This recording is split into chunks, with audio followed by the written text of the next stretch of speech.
we have made it to the final day of the week, Friday. As such, this is Neo Reality Entertainment. Neo Reality Collective returns for the 32nd episode, and we're ending this off with some big news, some retcons, and more retcons, and Snyder Cut news, and Halo Infinite stuff. But first, we must talk about the COVID crisis in WWE. So, not only is, uh, the investigation they're going through right now. But apparently, Fightful Select has recently reported that many Performance Center trainees were uncomfortable training at the WWE's facility because of the number of COVID truthers on the NXT roster who haven't been taking the undergoing coronavirus pandemic seriously. God damn. Wrestling Inc. has noted its internally believed that several NXT trainees filed formal complaints about COVID-19 protocols not being followed. However, Wrestling Inc. did not know who the trainees complained to. But Full Sail University, the Performance Center, and Amway are, like I said, currently under investigation as potential hotspots by the Orange County Department of Health. A couple of people also spoke out during a recent NXT taping about anti-maskers not following guidelines outside tapings and training classes. Furthermore, WWE reportedly wants staff and superstars to be proactive in following guidelines and to think about what they post on social media, particularly images of themselves at large gatherings. Former Universal Champion Braun Strowman was recently criticized for attending Bikertoberfest in Daytona Beach, Florida, without a face mask. So everyone in WWE is complete idiot. Gotcha. Oh, Vince, you have. So, should we just go and say this line again? Because unlike our competitors, we don't run a sloppy shop. Because that's never going to go away. But, yeah, like I say, AEW is not the perfect company like some fanatics like to paint it as, but come on. Every time when AEW has made a shot at WWE, is it really a criticism that doesn't deserve to be brought up to the public? Such as WWE's dictatorship style, the sloppiness of their handling the COVID virus, leading to 3 outbreaks. Now they're getting investigated for it. I mean, I guess should have been brought up the first time, but still. And the third party ban, like, does everyone still have an issue with that for some reason? But yeah, yeah, I've heard there were rumors going on. I don't remember what the site was, but there was talk about something about people not wearing masks and not really following social distancing protocols. Sometimes on Raw, so that says something. But so we got some bad news on the AEW front to continue the saga. That's things are insane. Ray Phoenix and Pentagon Jr. or Pentagon Dark had a stellar matchup from what I've heard from AEW Dynamite. And reportedly, Phoenix has suffered a neck injury and was sore, and thus has said, "I heard it's a neck injury. I don't have word on Phoenix, but I was hoping we would get it by now. Other than that, he was sore, is what I had heard. So I don't know what the status is as far as next week's match with Omega goes. However, it has been confirmed by Eddie Kingston that Pentagon Jr. is going to become the replacement as the reversing of the decision with him out now. So it could be an injury that he can't come back for a little bit, but I hope it's not too serious. Let's just take some time off, hopefully, and just come back out to full gear, probably. But also there is an update on Alex Reynolds. See, there was a scary moment in the main event, like I was mentioning, how he left under his own power and everything. But Brian Alvarez has noted on Wrestling Observer Radio that Reynolds was feeling great afterwards. If the former Beaver boy suffered a concussion is currently unknown, but it did seem like he's perfectly all right now. So, well, maybe a little dazed and the lights aren't on, but nobody's home for a moment. But he seems to have recovered and hasn't suffered a serious injury. So let's just be hope that that's the end of it.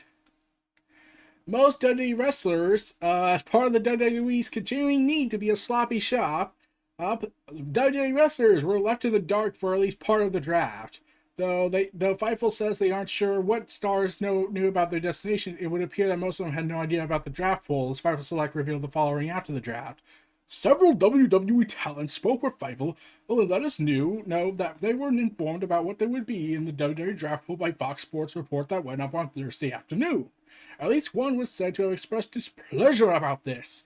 WWE issued virtually identical press release shortly thereafter. There were several that actually found out they weren't included in the draft pools via WWE's statement as well. There were some wrestlers who did not know they were going to be switching brands a couple of weeks ahead of the move, but we can't say if that was the case for everyone. In the past, WWE preferred to surprise wrestlers with their draft positions and destinations in the past, and Cesaro is one of them from a few years back, but I just have a question. What's the end goal? Like, wouldn't it make sense to, have your wrestlers be aware to get them mentally prepared? Aren't they supposed to be actors?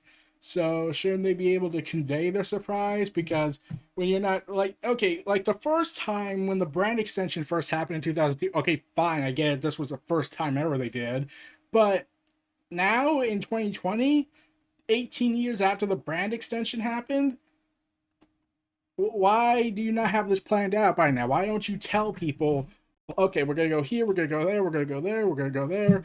Okay, let's get a plan involved. This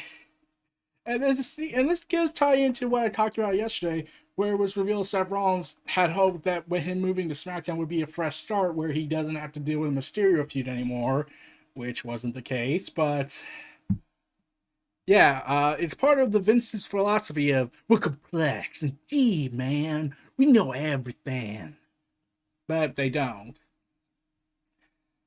So good news on those who are fans of Serpent Deco. I can't pronounce the name, so I'm pretty sure I'm wrong in the pronunciation. He has confirmed, thanks to Gary Cassidy of Inside the Ropes Wrestling, and then him himself later confirming on ITR on Inside the Ropes, saying Snake Man is all elite. I've been under a deal for a few months now. This is going to sound like I'm playing favorites because I work for the company now, but now I'm beyond grateful to work for a company that cares so much for the people that work for them. Before signing, I was already made to feel at home. Everyone has been welcoming. It's been very welcoming. You practically go to anyone for advice, pointers, critiques, and they've all been helpful. It never comes from a negative place. They really want that company to grow, and I'm glad to be part of the team. So, yeah, his last match was most recently wrestling in the main event of Chris Jericho's 30th anniversary, where he teamed up with Luthor, a Japanese deathmatch legend, to take on Jericho and Jake Hager, which may say was a disappointing main event, but I get the feeling it was to more celebrate Jericho's craziness. Props to them. So, see, this is the part where I'm liking. Like, they mentioned how that AEW is just this awesome place. The atmosphere is not as hostile and toxic. And I give that credit. Whereas in WWE, we got Kevin Owens be dissed by Vince when all he asked for was some advice. Like, he couldn't spare 5 freaking minutes to tell him, hey, this is what I liked about the match. This is what I didn't like about the match. No, instead he was like, I don't like the match, kid. Why?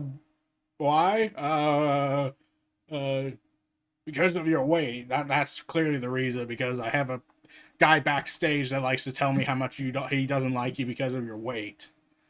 Damn it. And then Jericho revealed that Kevin Owens and Chris Jericho's classic thunderstorm of a match that really should have been the opening match at least, start off the show hot with a personal feud, and only be told by Bates that was the worst match in WrestleMania history, damn it. And I'm thinking, Bret Hart and your match with him at WrestleMania 26 wasn't the worst in your eyes? Why aren't you a part of the problem? Yeah. So you have one guy that screams at people and tells them that they had the worst match in history, barring that he had the worst match in history. I like there was nothing iconic about Bret Hart versus Vince McMahon at WrestleMania 26. I mean, like, for those who criticize, who don't like the quality of Hogan and Andre the Giant, at least there's a memorable moment and memorable commentary when the commentary actually gave two shits.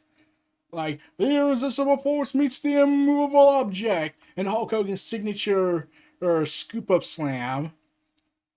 So, yeah, there's at least that. But now it's like, oh man, it's just annoying, isn't it? But yeah, I'm glad that AEW has this environment where it seems like it's a team, like it's a group, it's a clique, like NXT was, and now NXT has been forced under the Vince McMahon regime to be the shooting of the AEW brand, which has failed tremendously. Like, okay, oh, I'm still pissed at Halloween Havoc. Like, they really wasted a perfect opportunity. Delay takeover, wait until October 31st, which is Halloween on a Saturday, have Halloween Havoc as a takeover event. There. But no, we gotta screw that up. Like, hand over fist. Yes. When will be the next time we get October 31st on a Saturday that where we could afford an NXT takeover event? Let me check the date. Yes, I care this much. Let's see. Nope. If I had to guess, okay. Because if I'm correct in what I'm about to say, I'm pretty sure I'm gonna cry. Yeah. We won't get a perfect opportunity till 2026. Thanks a lot, Vince. Good job, world. So, Halloween Havoc NXT Takeover Edition has been delayed till 2026, even if NXT's still around by that point. And if Vince is not ruining everything or he has passed away tragically. So, all WWE talents have been reportedly scheduled for mandatory counseling session on Wednesday, October 28th. The counseling session will take place via video stream, and the topic of discussion will be keeping healthy relationships, according to Wrestling Observer newsletter. Total Life Counseling in Florida will be conducting the session for all talents. The first conference will be the main presentation. The second Zoom link will be for later individual breakout sessions. A second smaller group session is being held to give talent the opportunity to participate and ask questions in smaller group settings. It was noted that the counseling sessions is a response to the speaking out movement on social media, charges against various wrestlers, the recent Candy Cartwright versus Matt Riddle stuff, and an attempt to change the long-standing company and industry culture from the previous generation. So, okay, so we're really doing this. This is your solution to all of the terrible backlash you got. Like, aren't certain people like it's like wasn't it said like a ton of the NXT UK talent got exposed and they're all still around? Like Jordan Devlin, Joe Coffey, who got exposed, and there was at least some degree of evidence given, but WWE was like, loophole! Well, except it's not Florida, so they can't use that excuse. So unless the UK has a law that protects them, which is fucked up, but yeah, it's fucked up. Whereas, okay, also, we're really talking about discussing like this is gonna fix the problems in the company. Okay, how about okay if we're good? So what about all the business employee guys? You know, like Kevin Dunn, who has a fat shaming issue against Kevin Owens, who has a discriminatory policy against anyone who's an NXT Triple H guy. Or how about you talk about his little asshole attitude where he was dismissive over and Owen Hart's death? Where he tells JR, oh, by the way, oh, yeah, so when JR asks, we haven't heard anything.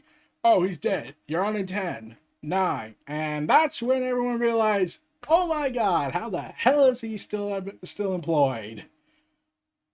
So, and what about all the crap Vince pulled? Like, shouldn't that be talked? Or is it because it's Vince and therefore we don't want to piss him off?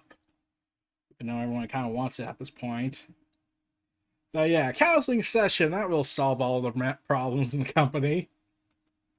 So SmackDown aired, and they were going to do a WWE Backstage One More Time special.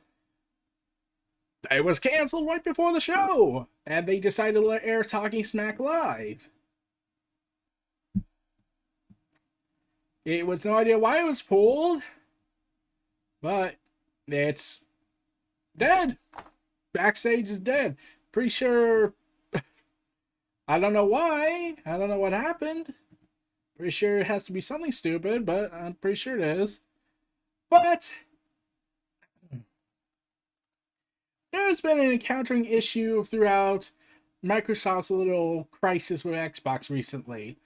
Xbox support went on a tweet saying, "We are aware that some users are encountering issues launching their games. Our engineers are investigating. You can check out the status page for updates." Now, it was recently updated that Microsoft says you should now be able to launch your games without issue. And I gotta be honest, I had that issue as well because for the last several weeks, probably the last 2 months, I was having this issue. I played Avengers, which is uploading on YouTube. Probably was already up there by now, but that was an issue I was having, where all my games just wouldn't start after multiple tries, and my console even turned off. I think it's because since it's the old version of the Xbox One, so I'm pretty sure that had something to do with it. But if this is a widespread glitch, I'm pretty sure if that is, okay, fine. It's not the console aging, it's Microsoft's systems going haywire. But I digress. The Xbox Series X comes out. I'll be getting that so I can party all night. So, yeah. So, it has been decreed by the director, Colin Trevorrow, that Jurassic World Dominion has returned, earned and resumed production. And yay! The production crew behind the film announced in a tweet saying, "The cast and crew are back to work with the spirit of a legend watching over them while they create together." That spirit refers to Richard, whatever his last name is a prolific actor and filmmaker who was the president of the Royal Academy Dramatic Arts and the British Academy of Film and Television Arts, and also starred in 1993 and 1997 Jurassic Park movies. In the shot, Trevorrow tweeted the actors are standing in front of the soundstage named after him. So, yeah, okay. So, yeah, the production's back. It seems like production is resuming again, and it looks like no one was really injured. No one really suffered, so. So it looks like everything's fine. Everyone's fine. Everyone's fine. Let's be happy. So there are new images coming out regarding Halo Infinite. So new images came out. That came out regarding Halo's upcoming, Infinite game for multiplayer, which showcases new coding, surrounding the new game's coding system. Coding is Microsoft's terminology for weapons, character, and vehicle skins for Halo Infinite. A coding is a 7-layer shader that can feature different colors, materials, and patterns across 7 channels, Microsoft said in a blog post. And yeah, the first of these, the Monarch multiplayer coding, was announced as an exclusive for people who enjoy Synergy snacks. The next one, Red Shift, is exclusive to GameStop company customers. There's people who buy Halo and Xbox merch from GameStop from November 9th to the 13th can claim Red Shift armor coating when Halo Infinite releases in 2021. Given the timing, this was likely supposed to coincide with the launch. Halo Infinite was originally scheduled and all that. Yeah, this is part of their big customization stuff, and a lot of it does look pretty cool, but like the Monster Energy drink version and the Azure vehicle coating, and curious all around. But yeah, we're gonna have to see where that goes, but I want to see the gameplay. Also, Gears 5 is gonna have a story DLC. Yay, more Gears content. So it was announced that a story will be coming out this December as DLC and is being built from the ground up to take advantage of the Xbox Series X. Developer Coalition revealed it was working on new downloadable content in an interview with IGN. The studio is keeping quiet on key details like a release date and pictures of a price pool so far, but it did reveal the title, Hive Busters, which indicates the DLC will tell more of the story behind the team from Gears 5's escape mode, and you'll be able to also play the DLC on PC and Xbox One and Xbox Series S.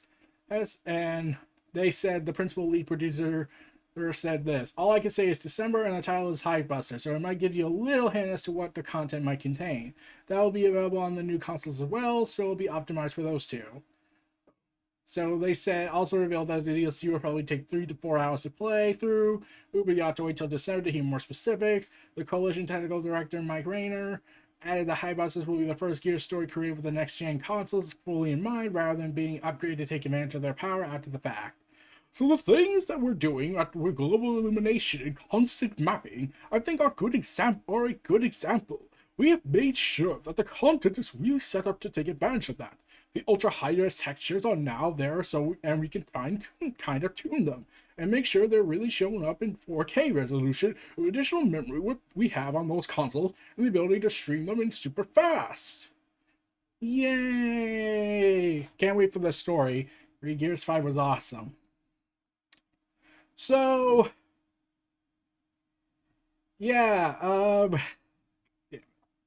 so I do not know what the hell is going on anymore. So, okay, so Amethyst, the story by DC Comics that was being published by Amy Reeder. Okay, so it's on its final issue. Launched back in February as part of the young reader-centric Wonder Comics line, Amethyst follows a teenage girl named Amy who has discovered the orphan princess of a magical dimension called Gemra, which is basically Game of Thrones meets Steven Universe, essentially. As Linkara put it, but there has been a consistently weird thing going on.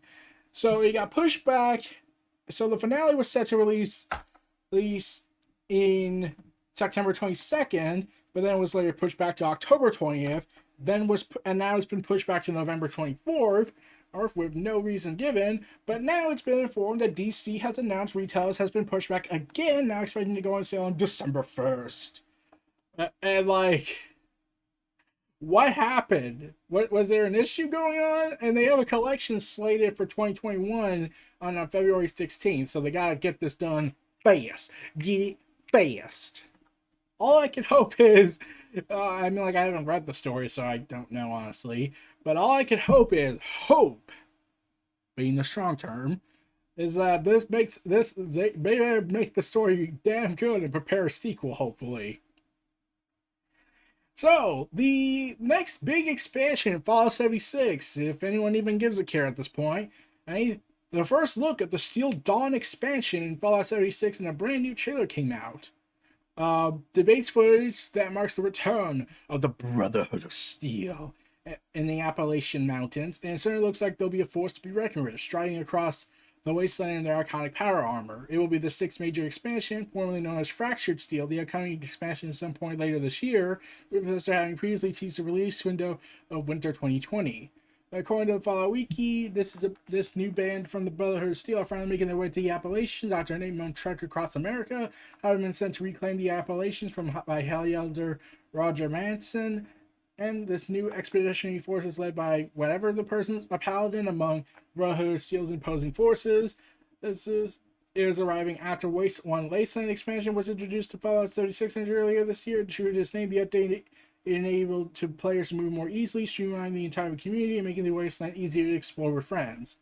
There's still no firm release date, but it does say it's coming soon in the teaser, so look forward to that, everyone. But if anyone's still even playing it at this point, like, I really don't care. Like, I tried and I tried, but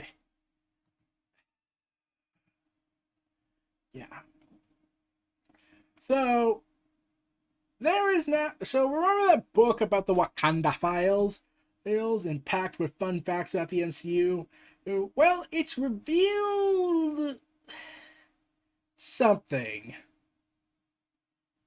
The Wakanda files go into a little bit of detail saying this. While researching Hydra, Shuri discovered the real reason for the nefarious organization's works in Sokovia. Apparently, Hydra found some genetic oddities among the inhabitants of the country, which made them ideal candidates for the experiments with the Mind Stone.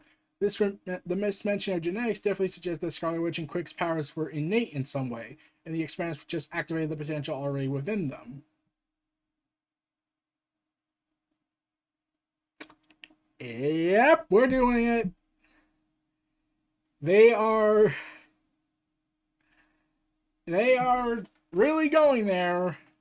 They are they are now confirming that now thanks to the buyout with Fox, instead of the Mind Stone just granting them their powers, they're going with they were mutants the whole time.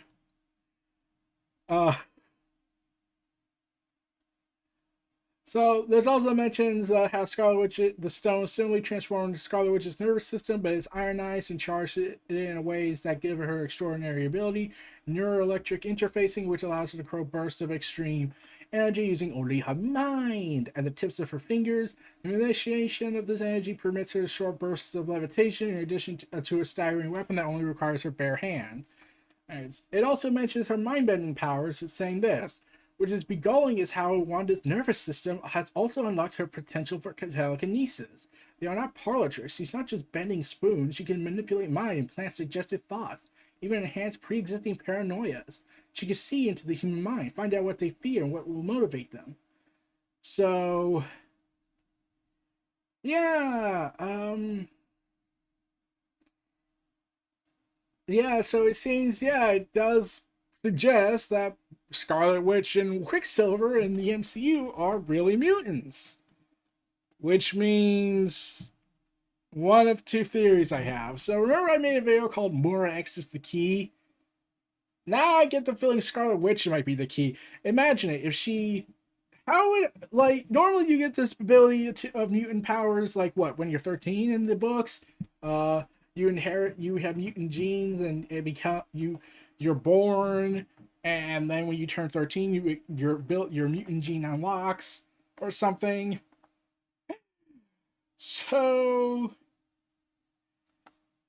I'm curious to ask, what's to say that Wanda rewrote history psychologically, then forgot she rewrote history, which explains why the mutants are all gone, and Magneto, Xavier are missing, why they have never been seen yet?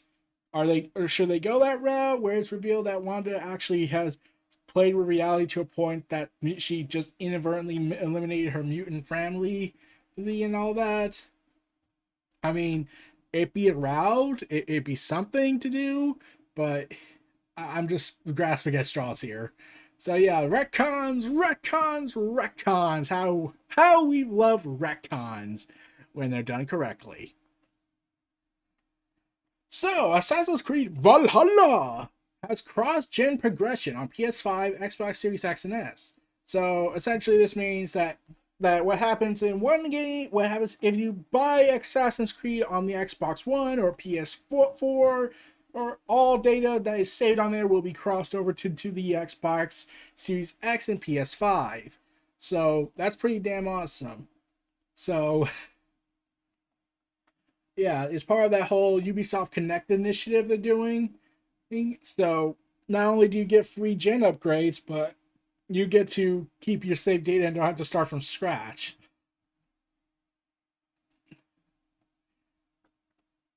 So David Fincher, who was producing, Mindhunter, uh, he went on Vulture, and director David Finch said this: Mindhunter is probably over. He explained to Vulture that the process of making Mindhunter was exhausting, and that for the viewership the show had, it was too expensive, likely too expensive for a third season to receive a green light.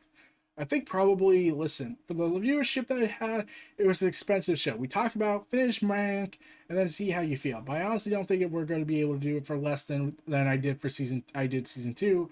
And on some level, you have to be realistic about dollars you have to equal eyeballs. It with me pinch hitting on a week by week basis. When the director revealed scripts for season 2, he didn't like what was written, so the scripts were tossed out. An assistant director he worked with before, or Courtney Miles, was brought in, does co-runner of the second season, but it's a 90-hour work. It absorbs everything in your life. When I got done, I was pretty exhausted. I said, I don't know if I have it in me right now to break season 3. Between exhaustion and financial challenges of a possible third season, Fincher seems to believe a third season isn't in the cards. This doesn't come as a major surprise, as the cast members were released from the contract from Netflix in January. So, I have not seen Mindhunter, but at least it's not because Netflix is a dictatorship and screwed everything up. But David Fincher, I know him. Alien 3, which he doesn't like talking about. Uh, David Fincher had a much different version planned for Alien 3 that the producers and Fox didn't want it to do, but studio interference and all that. Also, I believe he also did 7, which was freaking awesome. Um, in fact, let me just double check just to make sure I don't piss anyone off in the comments if someone does comment besides Boss, because for some reason I've been having that lately. Let's see. He's worked on, just to get me certain, Alien 3, 7. Yeah, I was correct. Fight Club, Panic Room, The Game, Zodiac, Curious Case of Benjamin Button, The Social Network, The Girl with the Dragon Tattoo, Gone Girl, and Mank, which will be on Netflix. I'm a little surprised by that. But, yeah, he's also worked on House of Cards. Didn't know that. Curious. So, yeah, we're probably not going to get season 3 and the confirm the series is done, probably. So that kind of sucks. Um, so tragedy for that, everyone. We're gonna have to see what they do next. Maybe they should do a comic to end it off. So, there's been a recent scary thing going on about Twitch DMCA strike causing panic as streamers worry their channels could be banned. And there was an update recently. It was updated at 2:32 p.m. And a little bit later, where Twitch basically has proceeded to delete wave videos from partnered streamers earlier this week in its strongest action against copyrighted content yet. Streamers had no say in Twitch's decision to mass ban content and found to include copyright infringing material. Streamer David Nash posted an email they received from Twitch, informed them and many others that their videos would have been deleted. We are writing to inform you that your channel was subject to one or more DMCA takedown notifications, and that the content identified has been deleted. We recognize by deleting this content, we are not giving you the option to file a counter notification or seek a retraction from the rights holder. So, Twitch email says that in lieu of counting notifications, streamers should treat the email as a warning and to learn more about Twitch's copyright policies. And naturally, everyone's kind of pissed. Yeah, they're not. Oh, god damn it. Twitch is pulling the Google card. They're being Google now. They're not giving people heads up. They don't want to explain how they get it. They didn't tell them what got striked, nor did they tell them who issued it. So they can't even appeal or remove the strike. So, yeah, they're all fucked. Yeah, I get it. YouTube fucked people over big time.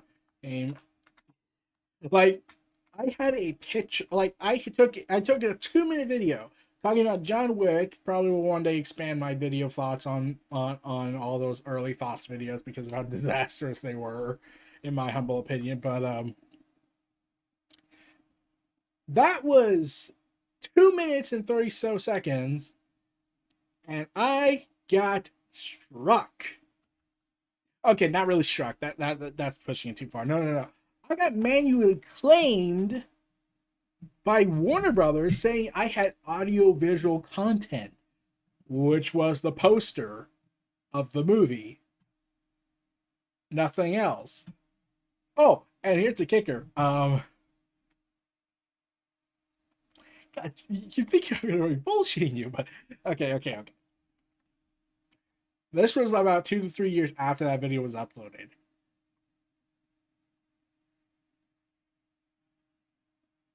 And I think I beat them in that.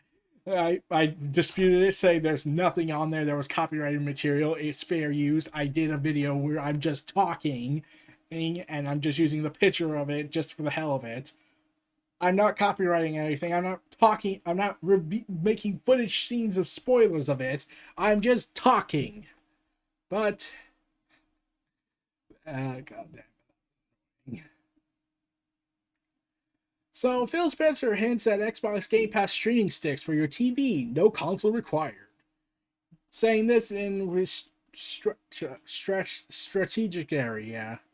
Via The Verge. Phil Spencer explained, I think you're going to see lower price hardware as part of our ecosystem when you think about streaming sticks and other things that somebody might want to just go and plug into their TV and go play via xCloud. You can imagine us even having something that we just include in the Game Pass subscription that gives you the ability to stream xCloud games to your television and bind the controller.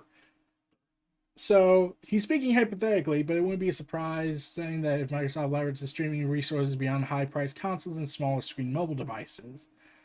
Spencer has been talking about ideas of moving beyond the traditional Xbox console ecosystem for some time, repeatedly espousing a games first approach. I find it completely counter to what gaming is about. Force somebody to buy my specific device on the day I want them to go buy it in order to partake in what gaming is about. Gaming is bigger than any one device. Streaming sticks that could play a selection of Xbox games on TV without the need for console hardware would certainly fit into that philosophy. So it's not the I get so. He also mooted the idea of an Xbox Game Pass Platinum tier that would guarantee access and whatnot, saying he was against that. So yeah, will be interesting to see if they do say anything with that, but yeah, it'd probably be for the cheaper options and everything, especially those who can't afford these big behemoth consoles that are now barring up halfway to $1,000. So originally, the cast of Snyder's Cut Justice League continues to grow during its reshoots, with Joe Michelangelo, I'm pretty sure I butchered that name completely wrong, is reportedly returned to reprise this role as Deathstroke. According to Collider, he's set to return to Justice League for additional shooting. The site also adds that it was sent a photo of him from his Twitch stream spotting the same Slade Wilson haircut that was seen in the original film's post-credit scene. Earlier this month, he confirmed one shot any additional scenes for Justice League, saying, "I knew you were going to ask me this. I knew it." He told Collider when asked if he was doing an additional photography. They're going to go crazy, and they're going to come back at me with whatever I say. If I was part of it, they wouldn't be my place to announce it. That would be Zach's place. So whether or not that's happening, that is an answer that is below my NDA level, well, and whatever you want to call it. So the Joker's coming back apparently to reprise his Jared Leto playing Joker, and now we're getting Deathstroke. So are they expanding this more? I'm like, I would be interested to see his full insanity be brought up, but isn't this kind of going overboard a little bit? Like when the final cut happened, they didn't really reshoot the whole film. They just added some small segments to help with the lip syncing, and they just went ahead and got like a couple people at best, some extras, and Harrison Ford's son to do the lip syncing. So yeah, it's just insane. So writer Joe Hill has expressed interest in directing a relaunch of the film Maximum Overdrive Brothers, which was written and directed by Hill's father, Stephen King. Okay, is this sad when I say that I never knew Stephen King had a son, because Joe Hill's name is Joe Hill, not Joe King or Joe Hill King? Oh god, I am so stupid. He said this in an interview on Postmortem Podcast. I would only want to jump into directing if I had the chance to do a reboot of Maximum Overdrive, which set it in the modern setting in 21st century storyline. And okay, it has to be technology. It'd be easy to produce, honestly, because it's technology. We already have the paranoid delusion that technology is going to rise above us and then take over the world, and then we'll be enslaved or exterminated or turned into cybernetic freaks. But let's be honest, that's probably going to happen if we are this doomed. Good news! The new Empire magazine cover features the full ensemble cast of James Gunn's upcoming film, The Suicide Squad. And long and behold, James Gunn is with Harley Quinn, which doesn't surprise me, with John Cena on the side. So, yeah, seems like they're embracing the insanity, and that, and Captain Boomerang's back, so look forward to that. Yeah, it's gonna be insane, and I can't wait for it, honestly. Let's see. Millennium, Lance Henriksen teases the cult classic show's potential return. Veteran actor Lance Henriksen Asked Millennium fans if they would like to see a paranormal series return after ending over 20 years ago. In back-to-back tweets, Lance Henriksen just suggested the potential return of the TV show Millennium. In the first tweet, he said, "Would you like to see hashtag Millennium return? Let us know." The following day, on October 22nd, the actor posted a clip from a documentary from Millennium Season 2 in which he expressed his wish that Millennium's creator would turn the series into a movie. "I've done a lot of movies over the years, but that one still haunts me," he said in the short video. In his tweet, he wrote, "The words in this clip still ring true today." So, yeah, it ran for 3 years in 1996 to 1999 and ended there after what 2 to 3 seasons. Erickson played Frank Black, a former FBI agent who became a freelance forensic profiler. The character has a hereditary mental gift, which manifests in him having the ability to see into a criminal's mind. The series title comes from the Millennium Group, a shadowy investigative organization. Hmm. Hmm. So, yeah, that was fun. So, I'm gonna have to check that out if they ever bring it back. That does sound kind of interesting. So, the Walking Dead World Beyond cast explains the group's core dynamics. Yes, the core dynamics. The group's core dynamics. Uh, so this also contains spoilers, so I'm not going to go into much detail on this, but CBR and Alice talk to the six actors about their characters and their dynamic, explaining just how and why certain characters care about each other. And they go into detail about the cast members' characters. I won't talk about much about that. You're gonna have to check it out for yourself because I don't want to give away spoilers first because I'm trying to learn how to do that more. So we're gonna have to skip this out. But Marvel's WandaVision, that should be happening, right? Well, it seems like a tweet from the New Zealand's Armageddon Expo revealed that Marvel Studios continues to work on WandaVision. And on Armageddon Expo tweeted out, "Unfortunately, due to last-minute scheduling changes for WandaVision filming, Elizabeth Olsen, aka the Scarlet Witch, won't be appearing at Armageddon this year, or Armageddon. I don't know. However, we have lined up another amazing celebrity guest to do a virtual panel, so keep your eyes peeled for the announcement this morning." So, yeah, it looks like there is some additional filming going on or some last minute edits and reshoots they're doing. So we're gonna have to see where that goes. And let's see. There's something I want to end this on, hopefully. So okay, hold on, let me get it.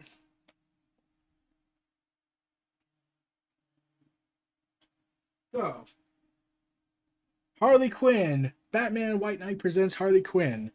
So, and I enjoyed this story. I still am weirded out by the idea of Harley and Batman for some reason, but yeah. In a press roundtable attended by CBR, are the creators of the project, not Sean Murphy, the Katana Collins, and the artist discussed taking the reins of on the next major story in the White Knight universe, their inspirations and their personal connection to the story. It's been super fun for two main reasons. When asked about getting to join the world of White Knight, one is just the fact that alone on working on a Batman series, he's a really dark character that allows me to work with a lot of my inks and a lot of pages. It's a character that's very important to me and that really suits my style. On the other side, it's the first time that Katana, Sean, and I have a chance to work together. We've known each other for years and it's like working with family. Really fun. It's been amazing. Pretty much what he just said. Sean and I literally are a family. That's one thing, but we have been friends for 7 to 8 years, and Harley Quinn is one of my favorite characters, and I get to create this new but familiar version of her. Collins noted that Murphy has always developed a deep fondness for Harley, but was unsure if he had always intended her for eventually becoming a protagonist in her own right. Harley's importance in White Knight became unmistakable with Curse of the White Knight as she became pregnant with the Joker's twin, setting up naturally for that spotlight. While White Knight having two different versions of Harley active simultaneously in Gotham City, the original Harley from the Batman animated series was Collins' primary inspiration, as she and Murphy had missed the classic madcap aspects of the character that had fallen from provenance within the DCU. While Neo Harley was originally meant to invoke the modern Harley Quinn currently seen in comic books, colonies of Neo Harley has since become her own character as the Knight line continued. I'd always wanted to tell us a Harley story. When Sean created this version of Harley, who is now single mode, to me it's a natural progression that she would, for lack of a better term, normalize herself or integrate into what she thinks a typical mother should be. Collins admitted, which is probably what most parents do, kind of discover who they are, not just themselves, but a nervous parent responsible for someone's life, or in Harley's case, two lives. And also, we were watching a lot of Mindhunter at the time. Convenient. And I was like, I love this show, and I feel like Harley should be the next Mindhunter. And that was the birth of Detective Harley, and it kind of makes sense for Gotham. You already have a detective with Batman, so I'm building on top of that, but to keep this fun, kind of playful Harley and escapism. But in some ways, maybe Harley has never really known who she is. She's kind of bounced back and forth with a lot of personalities, as the Doctor and the Harley with the Jester's hat, at the White Knight Harley, and now Harley as a mom. She's adaptable. Well, for the artist, White Knight comes after a lengthy run with Rick Remender on their creator-owned Image Comics titled Black Silence, which just concluded its 7-year run. It's been really challenging in a positive way. Reflecting in the moving to licensed work and continuing the vision of Gotham styles by Murphy and colors Matt Hollingston in previous White Knight titles. I worked with Rick on Black Silence for over 7 years, so it's been a really long time. And for those 7 years, I've been in control of the aesthetic part of the book, every character, outfit, every world, and I was in total control. Most of the time, it was sci-fi worlds, so I got to create new worlds using my aesthetics for each world. In this case, I had to go back to my drawing roots, so looking at references for a world that couldn't create because it already existed. Not only that, but I had to make it more realistic. It had to remind you of a U.S. city, even the small details like a light switch and a mailbox. They had to be American. Here in Italy, they look different. It's been nice getting back to studying, whereas on Black Science, it was really easy for me. But by the end, I was just drawing shapes and inking. Once I decide on the aesthetic of a specific world, everything has to be more calculated. Scarla noted that he had started in the comic book industry as a fan of Murphy's work and had become friends with him after breaking into the business himself. When taking the reins artistically on the new volume of White Knight, Scarlett consciously tried to approach the work taking into account visual angles and paneling when continuing the story. Collins and Murphy decided early on that Harley had met the Joker before his superhero transformation as the mobster Jack, long before the two reconnected in Arkham Asylum in the White Knight universe to give the relationship that foundation. Collins admired the world and found it was a realistic way to portray Harley means to pay her way through school. Well, while the new series is poised to bring in familiar new villains into the mix, Scala relished in the opportunity to blend more grounded human stories in the bigger, more bombastic superhero sequences. Is feeling the emotional core of the story was watching Harley and Jack fall in love in the new miniseries is Flashback, enjoying bringing those more realistic slice of life sequences into the story. Sean did a great job in the first 2 volumes of writing women with agency and making their own choices. That's certainly not something new I'm bringing to the table. He does a great job with that. Collins observed when asked CBR when she and Scala were looking to bring the White Knight universe. However, when I was reading the early drafts of White Knight in Volume 1 and Curse of the White Knight, there were moments where I would tweak the dialogue and go, well, I think this is a more natural way of saying that. There were scenes when Harley was pregnant and there were certain things he'd write in. I forgot the specifics where I go. That's not how that goes. I can certainly bring in a more realistic female perspective to things, and Joker Harley romance backstory is something I always wanted to delve into and kind of make our own in this universe. I don't think Sean ever started with flashbacks in White Knight prior, and I love dogs, so I told Matto I hope he likes drawing dogs because those hyenas are going to be everywhere. Speaking of challenges, the hyenas have been really challenging because they have really weird anatomy. You really have to learn how to draw them. I'm still getting there, so you'll probably see them evolve. So by issue 6, I'll probably be decent at it, but it's a challenge. And I don't know if I'm bringing something more. This is Katana and Sean's baby. I'm just a guess. I don't have the arrogance to think I'm bringing something more, but what I'm trying to do is bring what I usually do. I try to focus on different things I think and didn't focus on in the previous book. The thing I'm trying to do here, which I didn't do before, is ink washes. I'm talking about aesthetics, not just emotion, just an aesthetic thing. And doing the whole book, it's in ink washes, which is something I do just for covers because it takes a lot of time and more attention to details to the pages. Most of the time you get comfortable in the book, you get used to the same tricks. Here I'm trying to focus on building, settings, small objects, character gestures, a lot more attention to detail. And Collins complimented Scala on his modesty and his ability to draw direct influence from Murphy's work, work on previous volumes, but no, he truly made the world feel like his own as an artist. Collins compared his artwork to the celebrated anime Don Bluth before making serious admissions about her emotional connection to the story. I've been pretty open to the fact that I probably can't have children, so when I saw in Curse of the White Knight that Harley was, that was definitely something I wanted to put my own spin on. In a way, I feel like they're mine as well. I feel like they're my little bit love babies too. Collins felt that ultimately the dynamic between Bruce and Harley in the new volume is one of friends, despite their flirtation. With the Joker dead, Bruce is one of the few friends Harley has left in the world, while Leslie Tompkins helps Harley raise her children. Despite this, Bruce is now in prison, which further separates Harley from her support network as she faces the threat of Starlet and the producer. There's a lot of mirroring of Starlet's relationship with the producer and how it helps shed light on Harley coming to terms with her own past and why her life unfolded like it did. You'll see more of that. We have Simon Trent, the Gray Ghost, pop in, and he's not just a cameo; he's kind of an important part of the story that comes back throughout the book, and it kind of makes sense because Starlight in this Golden Age serial killer who's targeting Golden Age actors past their prime, so you could definitely see an argument that Simon Trent is one of those people because he fits into the world of Golden Age actors in Gotham. I also want to point Ivy in there, so she makes an appearance.